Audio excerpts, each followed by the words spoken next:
Okay, today we're going to take a look at Jared. He's thrown over 158 feet with the 2 kilogram discus.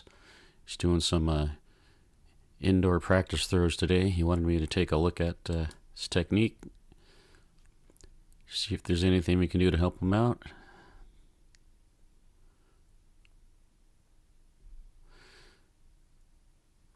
Okay, well, let's start at the end.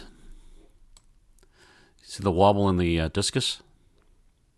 Right here. See the wobble in there? Sometimes that can be from bending your arm. Right here. See how it curves around the right arm? So try to keep it straight. Release with a straight arm. It looks good here, but you don't want to bend that arm. That's one thing that can cause that. The other thing I think is you're just bringing the discus around on almost the same plane. Like if you see this black line in your curtain back here, you're kind of following around just right along there. See, it's not really getting too high. So you're going horizontal with the discus, and then you're trying to bring it up at an angle here. And that will also cause that discus wobble. All right, so I guess continuing going backwards here. It looks like right here, you've got the discus separated behind your shoulder. Yeah, your shoulder's pretty even with your hip here, though. So you want to get that shoulder also behind the hip a little bit for separation. Okay, right here you want to start to have the discus come upward.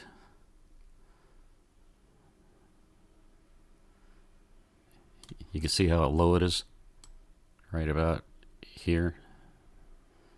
Okay, right there. See how the discus is low and catching up to your chest? See right here, you can barely see.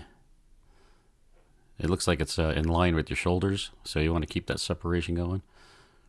Okay? Because what's happening is as you enter right here, you just got off both feet into the air.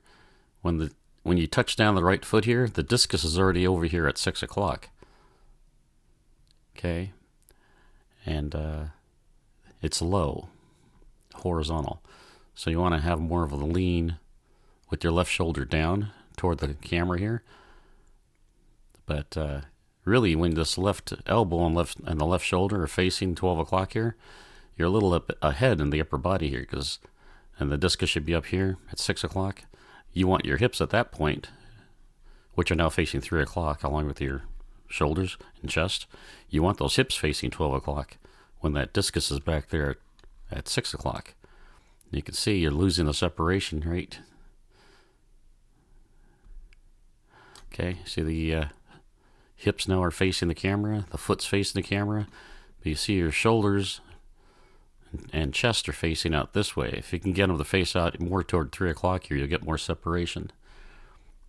And that comes from keeping the shoulders back behind the hips there as you enter in here. Right here when you get off the ground, right here, you don't try to pull the discus with your shoulders. Just let the hips go ahead and pull the discus around. So don't try to artificially pull it with your shoulders. Just let the lower body do all the work. Okay. And your right foot, I noticed, when it touches down, right here, it doesn't seem to turn right off the bat. You're reaching for it, for one. You've got the toe pointing downward. Try to land with more of a flat foot with the ball of the foot, so the heel will be lower to the ground. What's going to happen is that foot's not going to turn, and then that knee's going to go ahead of it, and you're going to see an angle form right here. See how the knee's outside, the shin's not vertical? Okay, that's because the knee is turning, but the foot, because it wasn't turning when it hit the ground, it's falling behind a little bit.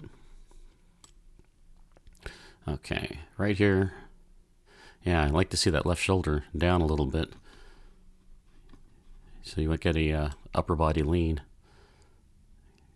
All right. So one reason I like the discus back and up here is so now you have more time for that discus to accelerate. The key thing is when both feet are down right here. This looks good. See, you've got the chest facing back here at 12. The hips are facing pretty much at 9. So you've got almost 90 degrees here of separation. But I think if you get that earlier, keep that separation here. See it right here? If the discus was actually, with your chest facing here at 3, if the discus is actually behind you more and your shoulders turn back more, instead of having not much separation between your shoulders and your hip here, that the discus will be, more force will be applied to it longer. You want to think about the discus constantly accelerating. Okay, so don't throw it ahead. Don't let it get too far ahead of you. Keep it back.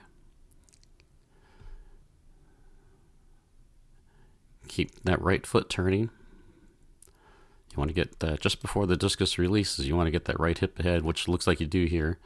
You want to see that right foot replacing the left foot. Okay, that looks good. That all looks good. The only other thing I saw was here at the beginning. Watch your right foot. It's going to step back. See that? You're trying to create separation here. So you want that locked in. You don't want to slide that foot back. Okay? Get it locked in. Hold it right there. Okay? Don't let that move. You're trying to lock this hip in so you can create some tension and separation with the upper body by locking your hips in. Watch what happens. See how that right foot turns? Okay? That's what you don't want. You're doing that, I think, because you're trying to get as much rotation back here and separation with your upper body. It may be a flexibility thing, or maybe just not realizing this is happening. So try to keep the foot flat as you finish your wind-up all the way back. Okay. Your board right here, you see it comes up because it's warped. You might want to try to flip it on the other side maybe. I don't know if that's giving you an artificial lift right there, spring action. It might, but just something to think about. It could be the boards. Most likely the boards worked a little bit. So maybe you want to flip it over every once in a while. Try to keep it flat.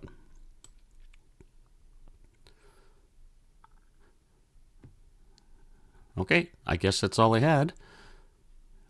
It's a lot in there. If you're throwing 158 and you make these changes, you're probably going to gain a lot. So make another video, and I'll be glad to take a look at it for you. All right, thanks.